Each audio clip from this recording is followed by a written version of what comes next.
দর্শক, খুবই গুরুত্বপূর্ণ একটা খবর। দেখেন, এই যে শেখ হাসিনার, তো দেখছেন খবরের শিরোনামটা হচ্ছে এই: হাসিনা সহ ৩০ জনের গ্রেপ্তারি পরোয়ানা গেল ১২ দপ্তরে।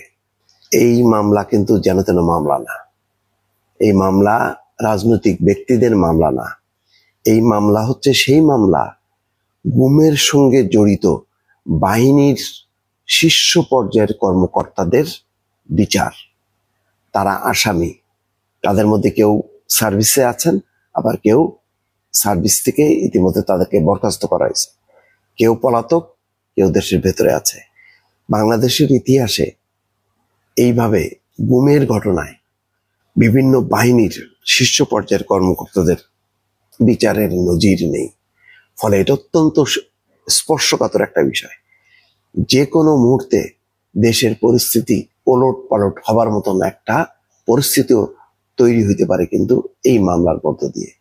ফলে এইটা ওই আসাদুজ্জামান কামালের বিচার, ওবায়দুল কাদেরের বিচার, নানকের বিচার, এটা কিন্তু মনে করবেন না। এটা অত্যন্ত গুরুত্বপূর্ণ। আমি আবারও বলি, অত্যন্ত গুরুত্বপূর্ণ। এটা মনে রাখবেন। কারণ গুমের সঙ্গে জড়িত কারা? ডিজিডিএফআই, এনএসআই, র্যাব, পুলিশ, এমনকি বিজিবি। এই সমস্ত সংস্থাগুলোর প্রত্যেকেই তাদের ভেতরে ভেতরে বহু সেল ছিল, যেগুলি কি কোনোটার নাম, বিশেষ করে ডিজিএফআই যেগুলি ছিল সেগুলির নাম ছিল আয়নাঘর। সেই আয়নাঘরে কি হতো? বিচার হতো না, গুম করে সেখানে রাখা হতো বছরের পর বছর। যেমন ব্যারিস্টার আরমান ৮ বছর কি ৯ বছরের মাথায় এসে যখন কি সরকার পতন হলো, তখন তাড়াতাড়ি তাদেরকে ছেড়ে দেওয়া হলো। ছেড়ে দিয়ে কি করেছে, ওই সমস্ত ঘরগুলো সব মুহূর্তের মধ্যে নিশ্চিহ্ন করে স্বাভাবিক ঘরে রূপান্তর করা হয়েছে, যাতে বুঝতে না পারা হয় যে এইগুলি আয়নাঘর হিসেবে ব্যবহার হতো। বুঝতে পারছেন? এটাই ছিল শেখ হাসিনার ফ্যাসিস্ট শাসন। স্বৈরাচারী শাসকরা যা করে, হাসিনা ঠিক তাই করে। আর সেই ঘটনার বিচার হচ্ছে, যার প্রধান আসামি হচ্ছেন শেখ হাসিনা এবং দ্বিতীয় প্রধান হচ্ছেন শেখ হাসিনার যে বোন, ছোট বোন, শেখ রেনার দেবর জেনারেল তারেক। দর্শক, মনে রাখবেন, এটা অত্যন্ত স্পর্শকাতর একটা মামলা, যার কারণে চিফ প্রসিকিউটর তাজুল ইসলাম বলছেন যে এটা বাহিনীর দায় না, যারা ঘটনার সাথে যুক্ত সেই ব্যক্তির দায়, এটা বাহিনীর দায় না। এটা বলার মধ্য দিয়ে বাহিনী যাতে রিয়াক্ট না করে, এই জন্য আলাদা করা হচ্ছে। গুমের ২ মামলায় সাবেক প্রধানমন্ত্রী শেখ হাসিনা সহ ৩০ জনের গ্রেপ্তারি পরোয়ানা আইজিপির কাছে পাঠিয়েছেন আন্তর্জাতিক অপরাধ ট্রাইব্যুনাল। সেই সঙ্গে দায়িত্বপ্রাপ্ত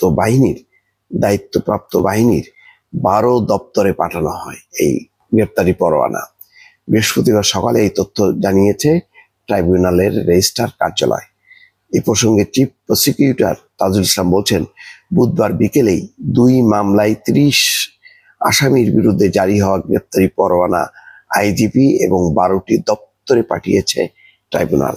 ১২টি দপ্তর হলো, খেয়াল করেন ১২টি দপ্তর কোন কোন দপ্তর: chief of army staff, chief of general staff, adjutant general army headquarters, DGDFI, DGNSI, principal staff officer, armed forces division, সচিব প্রধান উপদেষ্টার কার্যালয়, director military intelligence, director personnel service directorate Bangladesh সেনাবাহিনী, commandant army security unit, provost marshal CEO army MP unit for information. এর আগে বুধবার TFI সেলে গুমের ঘটনায় মানবতা বিরোধী অপরাধের মামলায় সাবেক প্রধানমন্ত্রী শেখ হাসিনা সহ ১৭ জনের বিরুদ্ধে গ্রেপ্তারি পরোয়ানা জারি করেন ট্রাইব্যুনাল ১। একই সঙ্গে যে আইসিতে গুমের ঘটনায় আরেক মামলায় শেখ হাসিনা সহ ১৩ জনের বিরুদ্ধে গ্রেপ্তারি পরোয়ানা জারি করা হয়। একই দিনে সকালে এই ২ মামলার আনুষ্ঠানিক অভিযোগ দাখিল করেন প্রসিকিউশন। মামলায় ডিজিএফআই এর সাবেক ৫ ডিজি সহ, খেয়াল করেন, ডিজিএফআই এর ৫ জন সাবেক ডিজি সহ, বুঝছেন, ডিজিডিএফআই ৫ জন সেনাবাহিনীর উচ্চ পদস্থ কর্মকর্তাদের আসামি করা হয়েছে।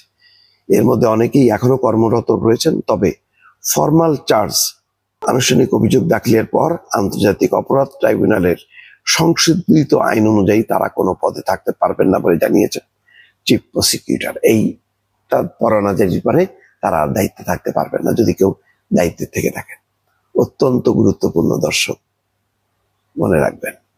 ভালো থাকবেন, আল্লাহ হাফেজ। সেনাপ্রধান যেহেতু এই মুহূর্তে একটা কঠিন পরিস্থিতি পড়েছেন, সেনাপ্রধান তার নিজের সামনে ফাঁসির রশি দেখতে পাচ্ছেন, তিনি জয় বাংলা হয়ে যাচ্ছেন, তার দম্ভ চূর্ণ বিচূর্ণ হয়ে গেছে। এই পরিস্থিতিতে নির্বাচন কমিশন নতুন চাপে পড়েছে। এখন সেনাপ্রধানের জয় বাংলা হয়ে যাওয়ার সাথে নির্বাচন কমিশনের চাপে পড়ার সম্পর্কটা কি আছে? আসছে সেদিকে। এমনকি বিএনপিও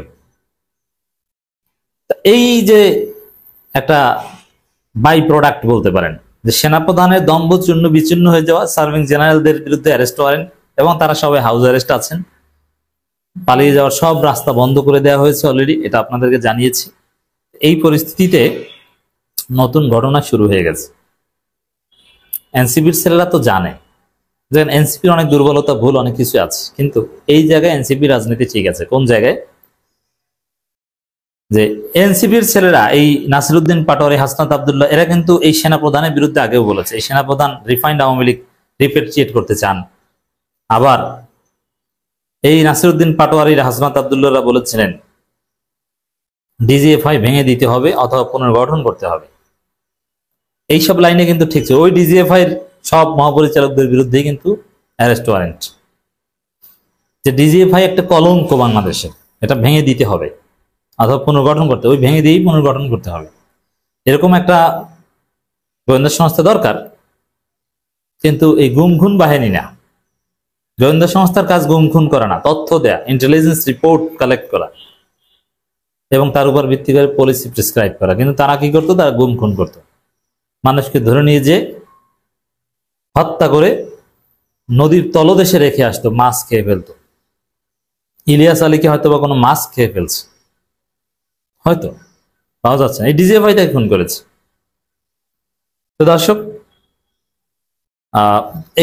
এইগুলো বিবেচনায় সেনাপ্রধান তো এমনিতেই কঠিন পরিস্থিতিতে, কারণ জাতিসংঘের যে তদন্ত বাংলাদেশের জুলাই গণহত্যার বিষয়ে, সেখানে সেনাপ্রধান সহ অনেকের বিরুদ্ধে ইঙ্গিত আছে। কোন কোন অফিসাররা জড়িত, 23 জন অফিসারদের বিরুদ্ধে অভিযোগ আছে, তার মধ্যে অনেকে পালিয়েছেন। এরা সবাই আটকা পড়ছেন ধীরে ধীরে। এবং জুলাই বিপ্লবে হেলিকপ্টার থেকে গুলি করা থেকে শুরু করে আরো নানান বিষয়ে কার নির্দেশে হয়েছিল, এটা খুঁজতে গেলে ওয়াকার বাঁচার কথা নয়। সেই জায়গায় ইসি কেন চাপে পড়েছে, এই কোরিলেশনটা একটু খুঁজে আসেন। এই যে এনসিপি কে শাপলা প্রতীক দেয়া যাবে না, এটা কারা চাপ দিয়েছে ইসিকে? ইসি তো ধনচা, ইসি কিছু না। ইসির কোনো স্বাধীনতা এখনো নাই। এরা হয় সরকারের কথা চলে, নয় বিএনপির কথা চলে, নয় ডিজিএফআই এর কথায় চলে। এখন শাপলা নিয়ে একটা কথা বলেছিল সিইসি, যে শাপলা তো দিবই না, কেন দিব না সেই ব্যাখ্যাও দিতে পারবো না। আপনি চিন্তা করেছেন ব্যাখ্যা দিতে পারবো না? একটা আইনি ব্যাখ্যা থাকলে দিবে, কিন্তু না, ব্যাখ্যা দিতে পারবে না। এবং ব্যাখ্যা চাইলে 2 ঘন্টায় কোনো ব্যাখ্যা দিতে পারে না। সর্বশেষে এই খবরটাই মূলত বিশ্লেষণ করছি। দেখেন, শাপলা ইস্যুতে ব্যাখ্যা চাইলে 2 ঘন্টা নিশ্চুপ থেকেছে নির্বাচন কমিশন, Nasiruddin Patwari. What does it mean? এবং তারা ব্যাখ্যা দিতে পারে না, বলতে পারে না, একটা অজানা আতঙ্ক। কি বলবো, কি হয়ে যায়? তাহলে ঝামেলাটা কোথায়? আরে ভাই, কেন দিবেন না? আপনি ব্যাখ্যা দেন, ঠিক আছে, দিলেন না, কিন্তু আপনি তো এক্সপ্লেইন করতে বাধ্য যে আমি এই কারণে দিব না। কিন্তু আপনি 2 ঘন্টা চুপ থাকবেন মানে কি? মানে আসলে ইসির স্বাধীনতা নাই। তাহলে খেলাটা কোথায়? কেন শাপলা দেয়া হচ্ছে না? আসলে খেলাটা ছিল ডিজিএফআই নিষেধ করেছিল। প্রথমে বিএনপির আপত্তি ছিল, পরে অবশ্য বিএনপি অনাপত্তি পত্র দিয়ে এসেছে। বিএনপি বলেছে না, সমস্যা নেই, কারণ বিএনপি দেখছে যে এদের শাপলা না দিলে আমাদের ধান নিয়ে টানাটানি শুরু হয়ে যায়। বিএনপি অনাপত্তি পত্র দিয়ে এসেছে, কিন্তু সর্বশেষ আপত্তিটা ছিল ডিজিএফআই থেকে। ডিজিএফআই যে লোগো আপনারা জানেন, তার সাথেও শাপলার কিছুটা মিল আছে। এইসব কারণে আর যে কারণে হোক, ওই নাসিরউদ্দিন পাটোয়ারি, হাসনাত আব্দুল্লাহ আবার ডিজিএফআই কে ডিসলভ করে দেওয়ার কথা বলেছেন, ওয়াকারের বিরুদ্ধে বলেছেন। ঝামেলা তো আছে, এদের সাথে অনেক গ্যাঞ্জাম আছে। এনসিপির সাথে সেনাবাহিনীর অনেক খেলাধুলা হিসাব নিকাশ আছে। এমনকি এই যে ইউনূসকে রাষ্ট্রপতি বানানো, এটা সেনাপ্রধান বুকে পাথর চাপা দিয়ে মেনে নিয়েছেন।